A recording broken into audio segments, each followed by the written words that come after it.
자, 우리가 교회 이전하고 난 다음에 맨 먼저 우리가 생각했던 게 아브라함 이야기 한 15개 우리가 주제로 나눠서 살펴봤고요. 그 다음에 교회 이전과 함께 우리 인생, 교회 생활을 다시 해보자는 의미에서 리세팅, 어떻게 우리가 인생을 다시 세팅할까, 그거 한 10가지 주제로 봤고, 또 친구 초청을 위하여서 한 3가지 우리 본문을 택해서 살펴봤습니다. 이제 오늘은 우리가 코로나에서 신앙생활을 했던 때 계속해서 누가복음 1장 1절부터 계속해서 살펴봤던 것, 그 누가복음 시리즈를 계속해서 이어서 말씀을 나누도록 하려고 합니다.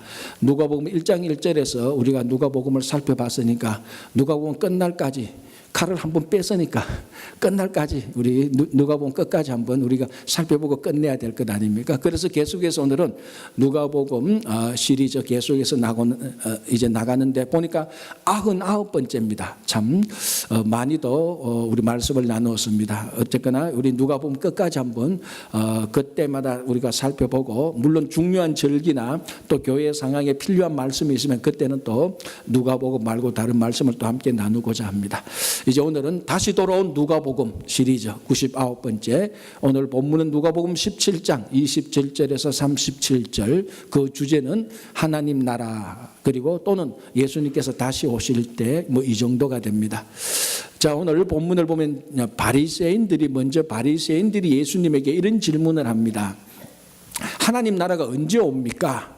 이렇게 질문을 했습니다. 그 질문을 들었던 예수님의 대답은 이렇습니다. 하나님의 나라가 볼 수 있는 것이 아니다. 볼 수 있게 임하는 것이 아니다. 어떤 사람이 여기 있다 저기 있다 하여도 가지 말라. 하나님의 나라는 너희 안에 있다라고 이렇게 말을 합니다.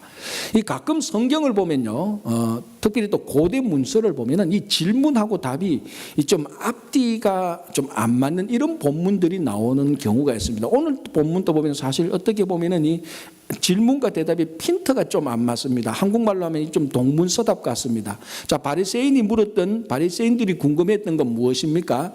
하나님 나라가 언제 오느냐였습니다. 그런데 예수님은 여기에 대한 그 대답을 하려면 언제 온다라고 말을 해줘야 됩니다. 타임 또는 시간을 말해줘야 하는데 예수님은 엉뚱한 대답을 하시는 것 같습니다. 하나님 나라는 볼 수 있게 오는 게 아니다. 아니, 언제 오느냐고 물었는데 볼 수 있게 오는 것이 아니다, 이렇게 대답하면 이게 질문이 잘못되었든지 대답이 잘못되었든지 둘 중에 하나는 잘못된지 아니면 둘 다 잘못되었는지. 그런데 결론적으로 말하자면 우리의 이해 부족이지 질문과 대답에 핀트가 어긋나는 것은 아닙니다. 그럼 무엇에 대한 이해가 부족한가? 질문에 대한 이해가 우리가 부족한 겁니다. 자, 바리새인들이 묻습니다. 하나님 나라가 언제 오느냐? 시간을 물었지만 실제로는 시간, 타이밍을 물은 게 아니고 징조 또는 표시를 물은 거하고 똑같습니다. 자, 예를 들자면 이런 거하고 마찬가지죠. 언제 소나기가 옵니까? 먼저 먹구름이 확 닥치면 오죠. 대부분 그죠. 먹구름이 확 닥치면 소나기 오겠다. 아니면 저쪽에 운전해가 가는데 저쪽에 먹구름이 확 있으면 저쪽에 지금 소나기가 오고 있구나. 그러니까 언제 소나기가 옵니까 하면 먹구름을 보면 소나기가 올 것이라는 걸 알 수 있습니다. 그런데 하나님의 나라가 언제 오느냐 물은 것은 언제 올 수 있는 징조가 무엇이냐 또는 표시가 무엇이냐, 그에 대한 질문입니다. 더 쉽게 말하면 바리새인들이 이렇게 물은 거하고 똑같습니다. 하나님 나라가 오는 징조나 표시가 무엇입니까? 이렇게 물었습니다. 그러니까 예수님께서 뭐라고 말합니까? 하나님 나라는 징조나 표시로 볼 수 있게 오는 것이 아니다.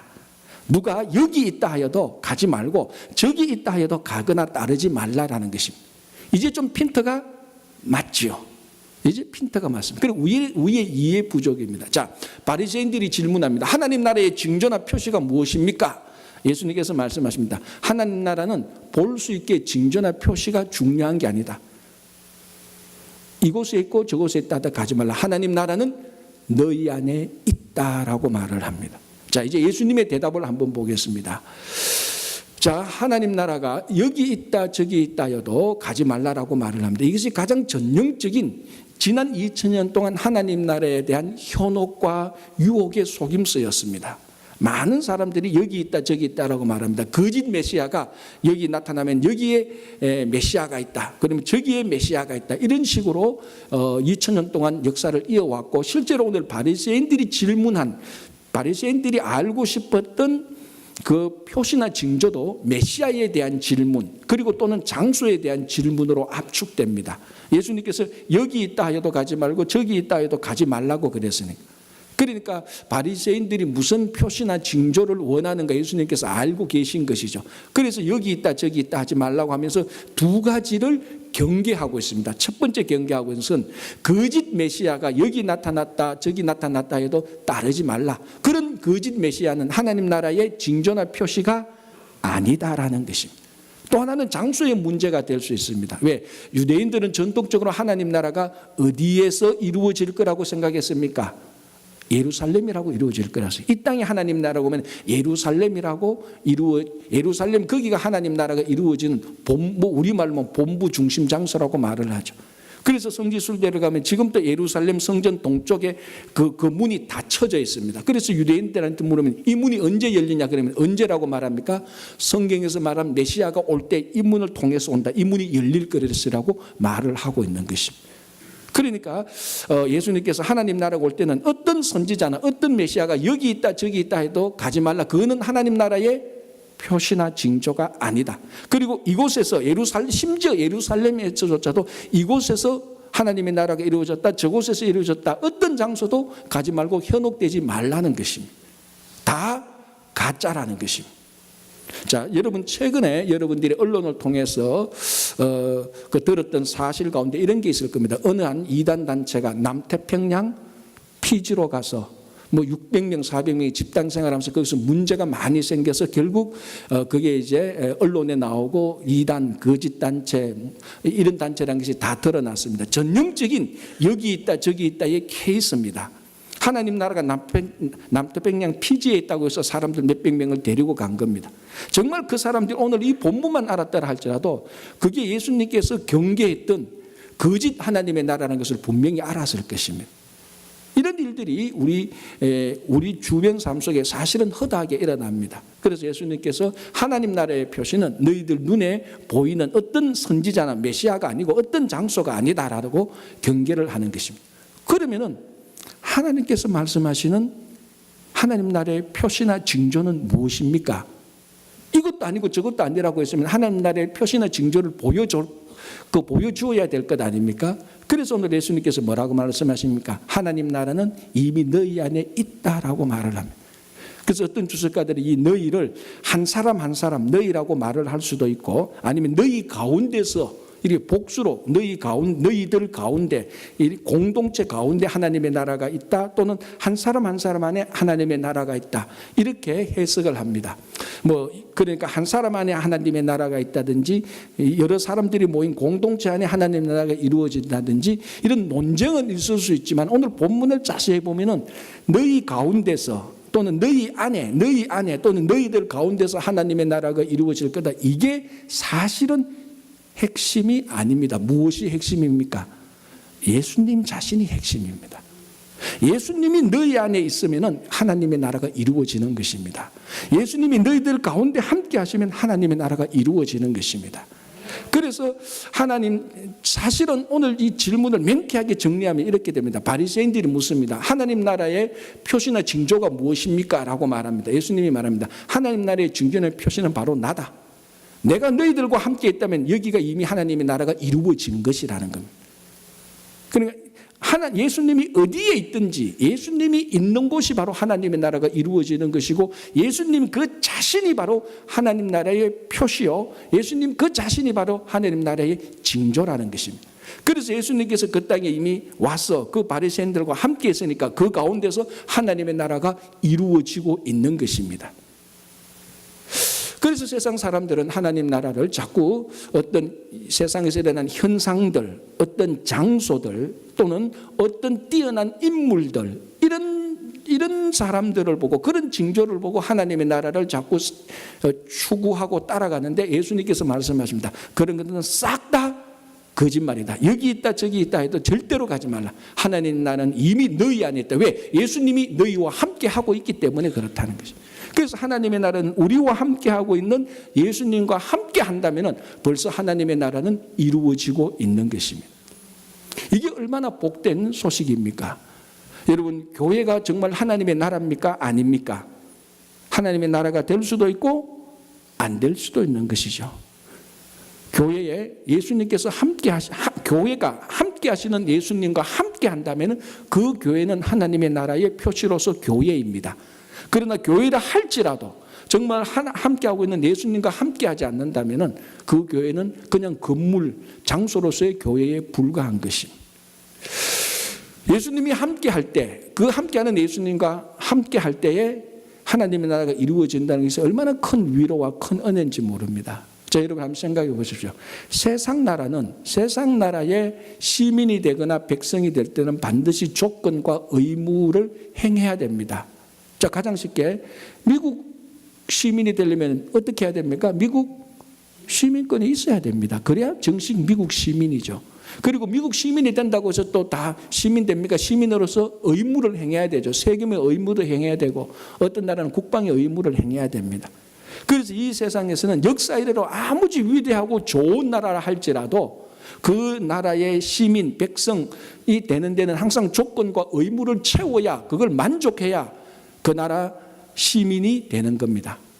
그러나 가장 위대했던 하나님의 나라는 그런 조건과 의무가 없습니다. 그냥 함께하는 예수님과 함께하면 가장 위대한 하나님 나라의 백성이 되는 것입니다. 그래서 우리가 미국에서 살면서 사실 우리가 여러 가지 일들로 인해서 미국 시민이 아직까지 안 되신 분들이 있습니다. 왜 미국이란 정부가 계속 이런 조건 저런 자격 의무를 행할 때 그걸 아직 못했거나 아직 안 했거나 하는 그런 여러 가지 제약들로 인하여서 미국이라는 세상 나라의 시민이 못된 사람들도 있습니다. 되지 못한 사람들도 있습니다. 그러나 이런 사람들조차도, 이보다 더 조건이 안 좋은 사람들조차도 우리와 함께하고 있는 예수님과 함께하면 미국 아니라 어떤 나라보다 더 위대한 하나님 나라의 시민이 될 수 있는 것입니다. 하나님 나라의 백성이 될 수 있는 것입니다. 여기에 더 큰, 우리가 이 땅에서 살아갈 때 더 큰 소망이 있는 것입니다. 우리가 이 땅에 시민권이 없다고 해서 기죽을 필요가 뭐가 있습니까? 우리와 함께하고 있는 예수님과 함께할 때 하나님 나라의 백성이 되는데 이게 우리 소망이요, 이게 우리 힘의 근원이 되는 것입니다. 그래서 예수님께서 하나님 나라가 이미 너희 안에 있다고 말할 때, 하나님의 나라가 이미 우리 안에 있다고 할 때, 우리 안에는 예수님과 함께할 때 우리는 이 세상의 모든 나라를 합친 것보다 더 좋은 하나님 나라의 백성으로서 당당하게 살아갈 수 있는 것입니다.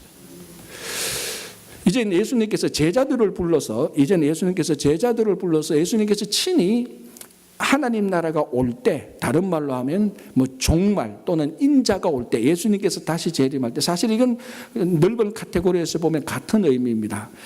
종말이 될 때 예수님께서 다시 오시고 그때 또 하나님 나라가 완성되니까요.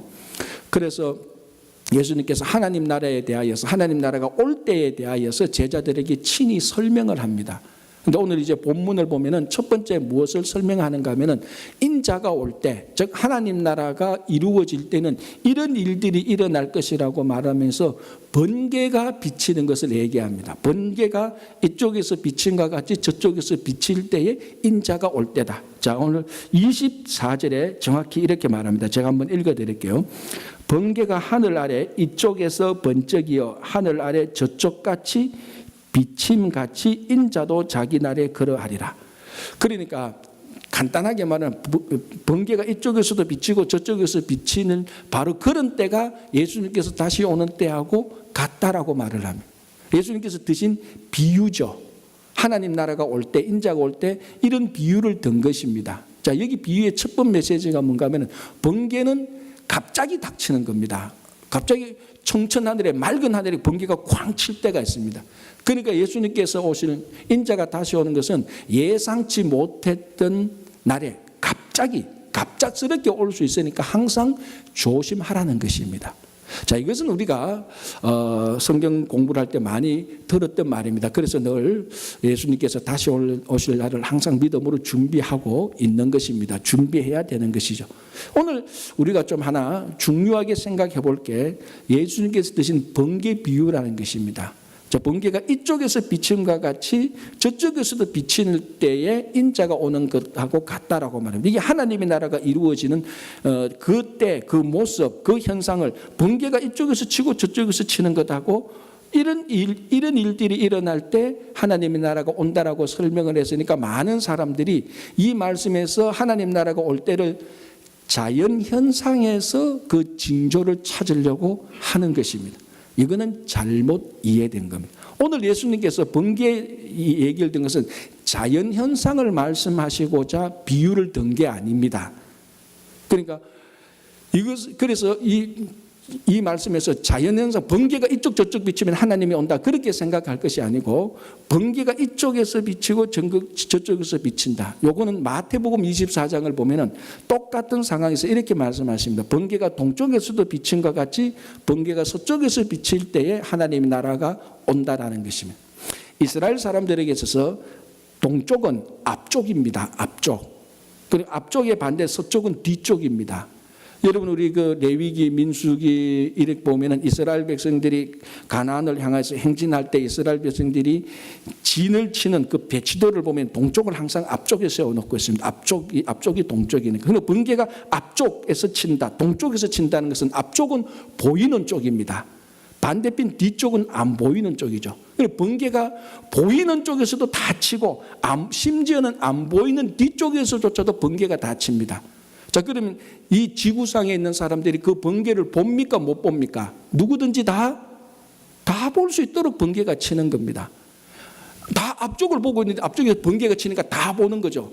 심지어 혹시나 해서 어떤 사람이 고개를 돌릴 때 해도 뒤쪽에서 번개를 치고 있는 걸 보는 것입니다. 그러니까 여기에 담겨져 있는 비유의 의미는 하나님 나라는 번개가 온 천지에 쳐서 모든 사람들이 아는 것처럼 그렇게 하나님의 나라가 온다는 겁니다. 이 자연현상하고 상관없습니다. 많은 사람들이 번개가 칠 때 야 하나님 나라가 오는갑다.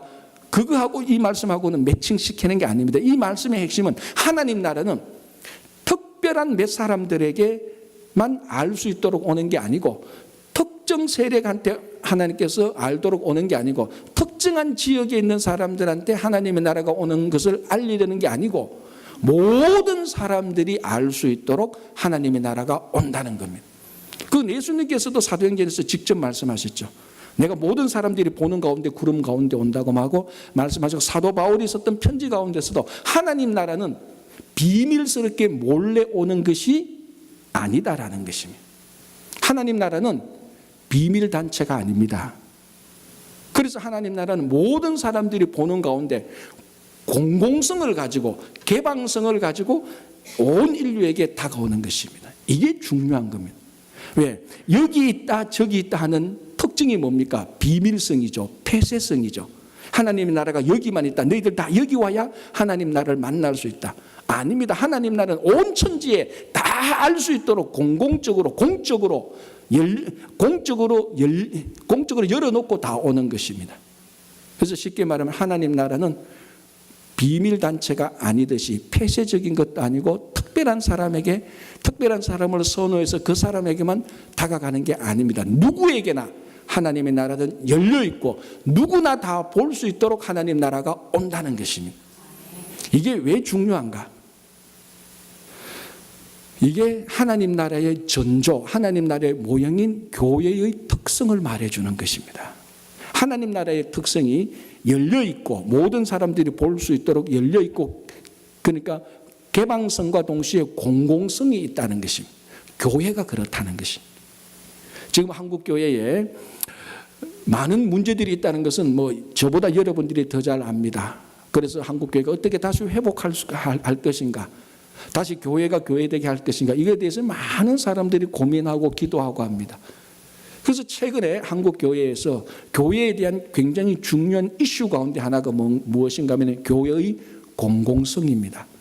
실제로 많은 사람들이 교회가 왜 이렇게 문제가 생겼을까, 교회가 왜 이래 세상에 지탄이 되었을까 많이 연구해보고 그 가장 중요한 몇 가지 원인들을 조사해보니까 그 중에 하나가 지금까지 한국 교회가 교회의 공공성을 너무 무시했다는 것입니다.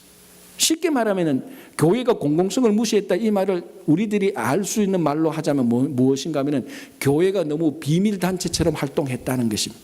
너무 폐쇄적이었다는 것입니다. 너무 자기끼리만 모여 있었다는 것입니다.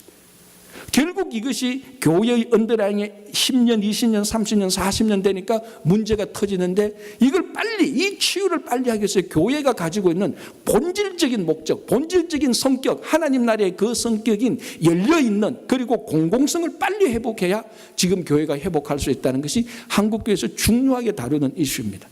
제대로 잘 진단한 것이죠. 자, 여러분, 원래 교회가 시작할 때 교회는 두 가지 특징으로 시작했습니다. 첫 번째 특징은 교회의 또는 기독교의 개인 구원적인 성격이었습니다.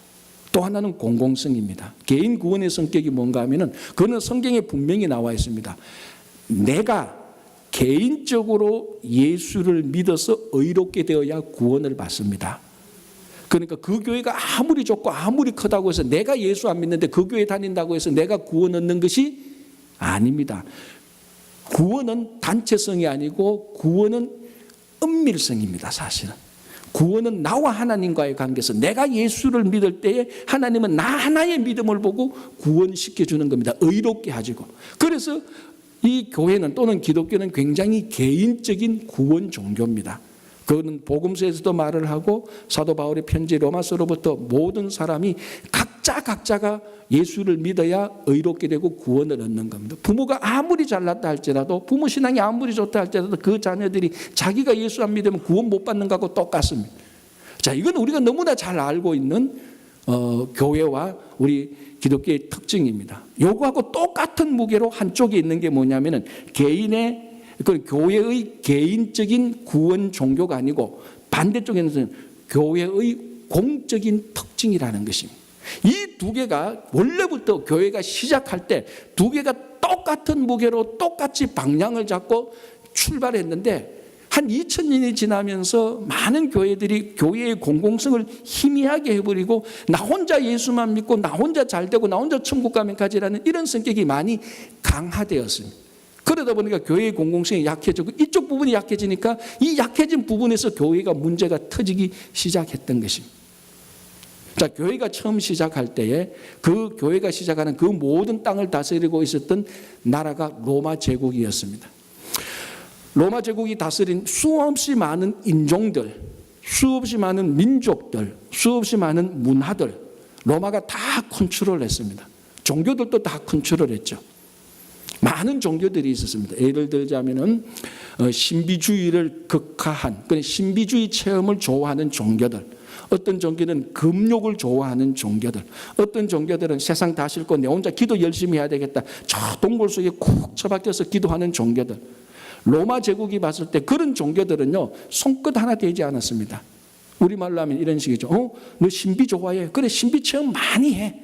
많이 그거 좋은 거야. 신비 체험 많이 해서 신비한 사람이 돼. 로마 제국이 그런 사람, 그런 종교에 이의를 제기하지 않습니다. 잘해라 그럽니다. 금욕? 아, 그렇지. 금식 많이 해야 되지. 세상의 욕정을 다 없애야지. 금욕 많이 해. 그래서 경건한 사람이 돼. 오히려 우리가 지원해 줄게. 동굴 속에서 기도하고 싶다고. 기도해. 기도 많이 해. 굳이 말하자면 우리 식으로 말하면 로마 제국이 그런 식으로 종교를 다 인정해 줬습니다. 그런데 어느 정도 시간이 딱 가면서 로마가 본격적으로 핍박한 종교가 하나 있었습니다. 그 종교가 무슨 종교입니까? 그게 기독교였죠. 왜 로마가 다른 종교들은 다 허락하고 다른 종교들은 다 이의를 제기하지 않는데 왜 기독교는 로마 제국이 핍박했습니까? 기독교 안에 있는 교회의 공공적인 성격이 드러났기 때문에 그렇습니다. 자, 우리 사도행전을 보십시오. 사도들이 복음을 전하는데 그 복음을 들었던 사람들이 동굴 속에 들어가서 기도했습니까? 그 복음을 들어 물론 기도도 하고 다 하죠. 동굴 속에 들어서 기도만 한 게 아니고 그 복음을 들었던 사람이 신비주의라서 흘러갔던 거 아니고 그 복음을 들었던 사람이 나 이제 금욕에서 계속 경건해야지. 금욕주의로 간 것도 아니고 신비주의로 간 것도 아니고 혼자 기도원으로 혼자 동굴 속으로 들어간 것도 아닙니다. 복음을 들었던 사람 전부 다 어디로 나갑니까? 세상으로 다 나갑니다. 세상으로 나가서 복음대로 사니까 세상이 바뀌기 시작하는 거예요. 그러니까 로마 제국이 위협을 느끼는 겁니다. 아니 다른 종교들은 다 신비도 체험하고 금욕도 하고 기도원에 가고 다 동굴 속에 들어갔는데 괜찮았는데 왜 저 교회만 사람들이 다 로마 제국이 다스리는 나라에 가가지고 복음을 전하니까 세상이 막 로마 제국이 말하고 있는 거 반대로 바뀌는 겁니다. 로마 제국이 두고 볼 수 없는 겁니다. 이 종교는 핍박해야 되겠다. 그래서 교회가 본격적으로 핍박을 받기 시작하는 거예요. 만약에 그 당시 교회가 나 혼자 예수 믿고 내 혼자 의롭게 돼서 구원받으면 그만이지 그렇게만 계속 있었더라면 로마 제국은 교회를 핍박하지도 않았을 것입니다. 핍박할 이유도 없죠. 그래 너 혼자 잘 믿고 너 혼자 천국 가. 로마 제국은 건드리지 않습니다. 그런데 이 복음을 들었던 사람들이 교회가 세상에 들어가서 복음대로 살고 세상에 들어가서 빛과 소금이 되니까 세상이 바뀌니까 로마 제국이 바뀌니까 로마 제국이 위협을 놓고 두려워서 교회를 핍박하기 시작한 것이. 그래서 그때 핍박을 받은 교회와 성도들이 순교자로 가게 되는 겁니다. 영광스러운 핍박을 받았고 영광스러운 순교의 대열에 참여하게 된 것이. 이게 교회의 원래 본질입니다. 원래 본질입니다. 그래서 공공성이 자꾸 떨어지고 개인성만 자꾸 가니까 교회가 이제 타락하고 부패하기 시작하는 것이. 하나님 나라가 특징이 뭡니까? 비밀단체가 아니듯이 특별한 사람에게만 하나님 나라가 가는 게 아니고 모든 사람이 볼 수 있도록 열어놓고 공공성을 가지는 것이 하나님 나라고 이게 바로 교회의 특징입니다. 교회가 공공성을 가지고 교회가 개방성이 될 때 그 교회는 건강해집니다. 타락하지 않고 부패하지 않습니다. 자, 가끔 이제 여러분들이 뭐 저보다 이런 소식은 더 많이 들을 겁니다. 이민사에 가다 식당에 가서 밥을 먹고 여러분 주변의 친구들을 만나면 교회 소식을 많이 듣습니다. 안타까운 소식도 참 많죠. 야, 어느 교회가 합쳤다는데 그 커미션이 오고 갔대. 야, 어느 교회가 매각을 했는데 예를 들자면 이겁니다. 제가 들은 게 아니고 예를 들자면 500만 불에 팔았는데 300만 불이 사라지고 200만 불밖에 없대. 그 누가 가져갔대. 뭐 온갖 소문들이 다 듣깁니다. 나중에 한 5년 6년 지나면 그중에 많은 소문들이 거짓이라는 것이 판명됩니다. 그런데 가끔 한두 가지 소식은 실제로 일어났던 사실과 유사한 일이 있습니다. 이 한두 가지 사건만 하더라도 왜 이런 부패와 타락이 생깁니까? 교회가 공공성이 없었기 때문에 마치 교회가 비밀 단체처럼 액션을 했기 때문에 마치 교회가 아무도 모르는 은밀한 곳에 가서 드러내지 않고 구석에서 쿡 처박혀서 자기끼리만 무슨 일을 해버렸기 때문에 그런 일이 생기는 것입니다. 만약에 교회가 정말 공공성을 가졌다면 교회가 개방성을 가졌다면 여러분 교회가 개방성을 가지고 공공성을 가진다는 것은 교회가 투명하다는 것입니다. 여러분 투명한데 어떻게 구석에서 쑥덕쑥덕 일이 이루어지겠습니까? 그렇지 않습니까? 그렇지 않습니까?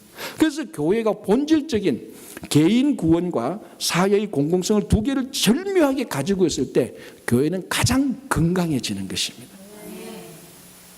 또 하나 교회가 공공성과 이 개방성을 가지고 있을 때 교회 안에 있는 우리 안에 있는 남아있는 이단성을 제거할 수 있습니다.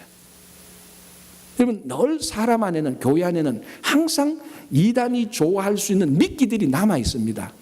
우리들이 부족해서 연약해서 그렇죠.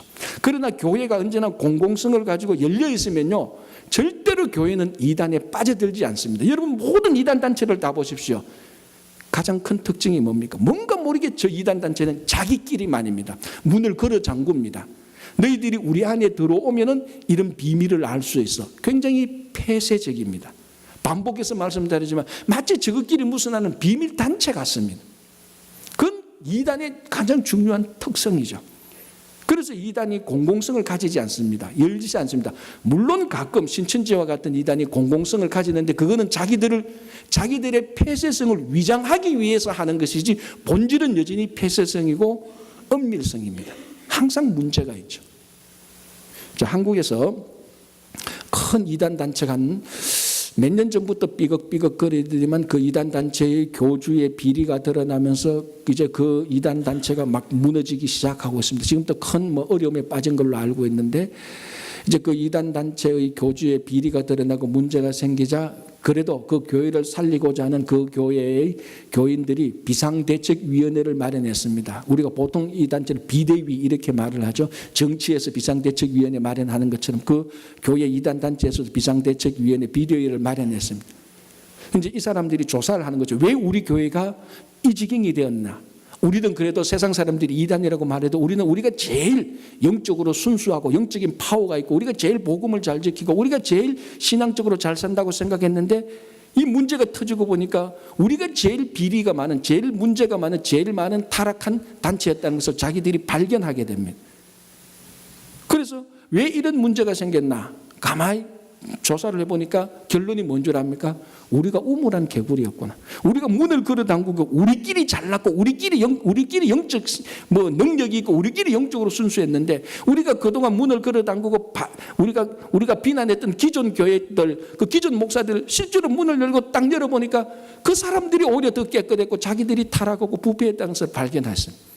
우리가 우물한 개구리였다. 그래서 이 비대위 사람들이 그래도 우리가 지금이라도 발견했으니까 이 교회를 다시 정상으로 회복하자. 어떻게 회복하면 되겠는가?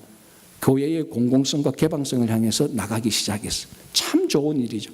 그래서 그 사람들이 그 전에 자기들이 비방했고 욕했던 교회의 목사님을 초청하고 자기들이 욕했던 어떤 신학교의 교수님을 초청해서 세미나를 하고 말씀을 듣습니다. 듣고 보니까 자기들이 너무나 잘못한 거예요. 그래서 우리 이렇게 안 되겠다. 그래서 교회가 점점 개방하게 되고 공공성으로 나가고 있는 중으로 알고 있습니다. 제가 확신하는데 이 방향으로 계속 나가면 그 교회는 회복됩니다. 왜? 교회의 본질이 공공성과 개방성에 있기 때문에 그렇습니다. 이 두 개, 우리가 개인이 예수를 믿어 의롭게 되어서 구원을 받는 개인 종교적인 특성과 교회가 그 지역 사회에 들어가서 문을 열고 그 교회가 그 지역의 공공적인 사역을 감당할 때 이 두 개가 밸런스가 잡힐 때 교회는 가장 건강하고 교회는 가장 진짜 진정한 의미에서 부흥을 하게 되는 것입니다. 여러분, 교회가 비밀단체가 되어서 어떻게 세상의 빛과 소금이 되겠습니까? 안 되지 않습니다. 그래서 교회는 끊임없이 공공사역을 계속해서 감당해 나가고 물론 각자는 늘 예수 그리스도를 구주로 고백하고 의롭게 되어야 함과 동시에 교회의 공공성과 개방성을 향해서 계속해서 나갈 때 교회가 살아있는 교회가 되는 것입니다. 자, 한 가지 또 더 보겠습니다. 오늘 예수님께서 인자가 올 때 그 세상 상태를 무엇과고 같다라고 말하면 노아의 때와 롯의 때와 같다라고 말합니다. 두 가지 때를 말하는데 사실은 두 가지 같은 의미입니다. 그래서 노아의 때 한 가지만 살펴보면 똑같은 의미입니다. 자, 오늘 본문을 보면 세상 사람들이 심판받을 때가, 즉 인자가 올 때, 종말이 올 때, 하나님의 나라가 임할 때에 사람들이 심판받는데 노아의 때와 같다고 하는데 그때가 어떤가? 27절이 이렇게 되어 있습니다. 한번 제가 읽어드릴 테니까 문제가 무엇인지 여러분 한번 알아보시기 바랍니다. 27절, 노아가 방주에 들어가는 날까지 사람들이 먹고 마시고 장가들고 시집가더니 홍수가 나서 그들을 다 멸망시켰으며. 무엇이 문제죠? 문제가 없습니다. 먹고 마시고 장가들고 시집 갔는데 이거 무슨 문제가 있습니까? 이거 문제라면 우리 다 문제죠. 먹고 마시고 장가가고 시집 가는 것은 반드시 해야 되는 일상적인 삶입니다. 여기 문제가 없는데 이것 때문에 심판을 받았대요. 누가 말했습니까? 예수님이 말했어요. 아니 예수님, 노아 때 먹고 마시고 장가가고 시집 갔는데 왜 이것 때문에 심판했습니까? 이게 심판받을 일이라면 우리는 이슬만 먹고 살든지 천사가 되든지 진공 속에 들어가야 됩니다. 육신을 가지고 현실에 살면서 사는 사람이 먹고 마시고 장가를 가고 결혼을 해야 되죠. 이게 왜 심판의 이유가 됩니까? 키 포인트는 어디에 있습니까? 노아 때에 있다는 것입니다. 노아 때에 먹고 마시고 장가 간 게 문제가 된다는 것입니다. 노아 때가 언제입니까? 노아 때는 인간들이 생각하는 모든 것은 죄밖에 없습니다. 뭘 해도 죄입니다. 먹어도 죄고 마셔도 죄고 결혼해도 다 죄입니다. 그게 일상적인 삶을 영위하기 위한 의식주의 생활이 아니고 죄를 저지르기 위한 의식주입니다. 다시 말하자면 이거하고 똑같죠. 자기들의 관심은 어떻게 하면 더 잘 먹을까? 어떻게 하면 더 잘 마실까? 어떻게 어떻게 하면 더 잘 출세할까? 어떻게 하면 더 성공할까? 어떻게 하면 권력을 더 가질까? 어떻게 하면 명예를 더 가질까? 어떻게 하면 더 물질을 가질까? 전부 다 관심이 세상적인 것밖에 그것밖에 하나도 없습니다. 나머지는 다 무관심입니다. 그러니까 하나님은 완전 무시. 우리 젊은이들만 하나님 완전 무시해버린 거예요. 이게 노아 때에 그랬다는 성경을 보면은. 그래서 먹고 마시고 결혼하는 것이 문제가 아니고 노아 때에 이렇게 한 것이 문제가 되는 것입니다. 왜? 노아 때는 먹고 마시고 일상적인 생활하는 게 거기에 몰입해버렸습니다. 탐닉해버렸습니다. 중독되었습니다. 여러분 중독자들을 보면 자기가 중독된 것 외에는 아무런 관심 없습니다. 알코올 중독자는 알코올밖에 생각하지 않습니다. 뭘 봐도 사람을 만나도 이 사람이 내한테 술 사줄 사람인가 안 사줄 사람 그걸 생각합니다. 왜? 알코올 중독자니까. 모든 것이 알코올로만 다 보이는 겁니다. 모든 세상을 알코올로만 해석하는 거죠. 마찬가지로 노아 때는 어떻게 하면 더 잘 먹고 더 잘 살고 어떻게 하면 더 쾌락하고 더 만족하고 어떻게 하면 더 향락의 생활을 누릴까 거기에만 중독되어 버렸습니다. 하나님은 일체 관심 없는 사람. 하나님을 완전히 무시했어요. 그래서 이 사람들이 심판받을 상황이라는 것입니다. 자, 창세기를 보면요, 에녹이 있고, 에녹은 완전한 의인이었고 이 땅에서 죽지 않고 성천한 사람입니다. 에녹이 있고 에녹의 아들이 머두셀라입니다. 969살까지 살았죠. 머두셀라의 아들이 라멕이고 라멕의 아들이 노아입니다. 그러니까 에녹과 노아는 정조 할아버지 이 관계죠.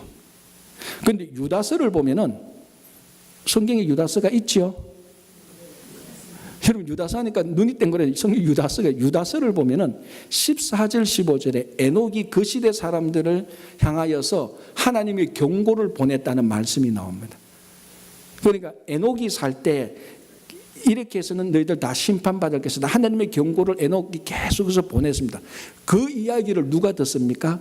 머두셀라가 듣습니다. 아들이니까. 그리고 그 시대 사람들인데 족보하고 연도를 계산해 보면 머두셀라가 살았던 시절하고 노아가 살았던 시절이 겹칩니다. 에녹과 노아는 겹치지 않아요. 그러니까 노아가 태어날 때 에녹은 이 세상에 없었는데 누가 있었는가? 머두셀라는 살고 있었습니다. 머두셀라가 누군가 하면은 자기 아버지 에녹이 이 세상이 이렇게 돼서는 안 된다라고 경고의 메시지를 들었던 사람입니다. 머두셀라만 살았습니까? 머두셀라와 같은 연배의 사람들이 살고 있었습니다. 노아 시대. 하나님의 경고를 계속해서 들었습니다. 그런데 끄떡 안 합니다. 왜? 자기들의 관심은 어떻게 하면 더 잘 살고 더 잘 놀고 더 잘 즐길 것인가 그거밖에 없어요. 노아가 노아 나이 480살 때 하나님한테 메시지를 듣습니다. 홍수가 날 것이니까 120년 동안 방주를 만들어. 그래서 노아가 120년 동안 방주를 만들면서 너희들 이렇게 살면 심판받는다. 120년 동안 전도했는데 한 명도 전도 못했어요. 120년 동안 이러면 경고받는다고. 자, 우리가 방주 짓잖아 보라고. 이 다 짓고 나면 심판받는다. 아무도 듣지 않습니다. 왜? 어떻게 하면 더 잘 살고 더 잘 먹고 더 잘 즐긴 것에 중독되어 버렸기 때문에 그랬어요. 그래서 하나님께서 노아 때에 먹고 마시고 장가간 것이 잘못됐다는 거예요. 그러니까 하나님은 완전 무시. 하나님은 일체 생각은 하나님이 옆에서 계속해서 에녹을 통해서 말하고 에녹의 메시지를 듣을 때 머두셀라와 그 사람들이 계속해서 말하고 노아가 120년 동안 계속해서 말했는데 한마디도 귀에 안 들어옵니다. 왜? 먹고 살고 즐기는 것에 중독됐기 때문에. 여러분 알코올 중독자에게 알코올 중독 외에 무슨 얘기를 해도 안 듣습니다. 다 알코올로만 듣지요. 무슨 소리 해도 결론은 그래 네가 내한테 술 한잔 사줄래? 결론은 다 그걸로 갑니다. 다른 건 다 듣지 않아요. 그 시대가 이 시대하고 똑같다는 것입니다. 저 지난 주간에 한 주 동안 살면서 여러분 어떻게 사셨습니까? 지난 6일 동안 살면서 하나님의 말씀을 얼마나 생각했습니까? 어쩌면은 노아 때 먹고 마시고 결혼하는 그 모습대로 지난 한 주간 우리가 살았을 수도 있습니다. 그런데 감사하죠. 심판 안 당했으니까. 감사한 거죠. 은혜로 살아있는 것. 그러니까 이 노아 때는 하나님에 대한 관심은 일체 없습니다. 세상적인 관심에 완전히 몰입되어 버리고 중독되어 버렸어요. 인디언 보호구역에 살고 있는 한 인디언 친구가 백인 친구를 만나러 대도시로 나왔습니다. 이 친구와 함께 그 도시 그 도시를 걸어가는데 얼마나 시끄럽습니까? 마치 뭐 맨하탄 같은 거리죠. 뭐 차량 소리, 경적 소리, 사람들이 서로 부르는 소리, 가면서 셀폰 하면서 고함 지르는 소리, 싸우는 소리, 얼마나 시끄럽습니까? 이 시끄러운 통에 인디언 친구가 가다가 여기 귀뚜라미 소리가 들리네 이렇게 말합니다. 백인 친구가 야 여기 무슨 귀뚜라미가 있어? 너 잘못 들은 거야. 하니까 인디언 친구가 아니야 귀뚜라미가 있어. 그래서 그 소리를 따라가니까 담장에 그 아이비 넝쿨이 있고 그 아이비 넝쿨 밑에 이파리가 있는데 이파리를 딱 떨치니까 귀뚜라미가 진짜 끼뚤끼뚤하면서 울고 있는 거예요. 그 백인 친구가 정말 울고 있냐면 놀랐는 거예요. 그때 백인 친구가 이 인디언 친구에게 말합니다. 야 너야 그 좋은 보호구역 자연에서 살고 있으니까 우리 백인들보다 귀가 더 밝아서 이런 소리 들을 수 있는 거지 우리는 못 들어 이렇게 말했습니다. 그 인디언 친구가 말합니다. 아니야 귀가 밝아서 내가 너보다 귀가 더 밝아서 이 소리 들은 게 아니야. 내가 한번 증명해 볼까? 그러니까 백인 친구 한번 해봐. 넌 내보다 귀가 더 밝다니까. 인디언 친구가 그게 아니야. 그러면서 인디언 친구가 50센트 동전을 그 가는 길에 톡 던졌습니다. 그냥 동전 던지가 톡 나면서 때로로 굴러갈 거죠. 길 가던 사람이 전부 다 뒤돌아서 다 봤다는 겁니다. 그런데 인디언 친구가 말합니다. 백인 친구에게 동전 떨어지는 소리가 크냐 귀뚜라미 소리가 크냐. 귀뚜라미 소리가 더 컸거든요.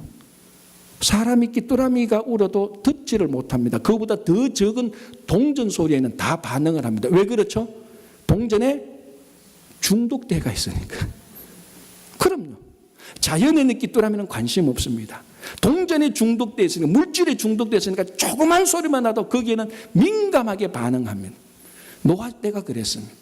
먹고 마시고 잘 살고 잘 먹고 쾌락하는 데는 민감하게 반응하는데 옆에서 메가폰을 대고 고함치는 경고하는 하나님의 목소리는 전혀 듣지 않습니다. 왜? 이 세상적인 삶에 중독되어 버렸기 때문에 그렇습니다. 이때가 심판의 때라는 겁니다. 그렇다면 어쩌면 지난 한 주간이 우리 각자의 삶이 심판의 때였을 수도 있습니다. 우리 교회가 그랬을 수도 있고 이 이민사회가 그랬을 수도 있고 우리 가정도 심판의 때를 맞이했을 수도 있었을 거예요. 자 여러분, 그런데도 하나님께서 살려주셨습니다. 이제 우리가 다시 이 말씀을 들으면서 우리에게 경고의 메시지를 드리는 세상 일에만 탐닉해가 있는 거기에서 벗어나서 하나님의 말씀을 들으라는 그 메시지를 듣는 말씀이 되어야 되는 것입니다. 그래야 우리가 심판의 때를 면하는 것입니다. 오늘 예수님께서 친히 하나님 나라에 대해서 설명을 합니다. 여러분, 하나님 나라는 어떤 위대한 사람의 업적도 아닙니다. 이 지구상에서 어떤 좋은 장소도 하나님의 나라는 아닙니다. 하나님의 나라는 예수님이 함께하는 것입니다. 함께하는 예수님과 함께할 때 그곳이 바로 하나님의 나라입니다. 예수님이 하나님 나라의 징조요, 예수님이 하나님 나라의 완전한 표시가 되는 것입니다. 교회와 가정과 일터에 이 예수님이 꼭 함께 하셔야 되는 것입니다. 여러분, 하나님 나라를 생각해서 우리 교회, 친구 교회를 생각합니다.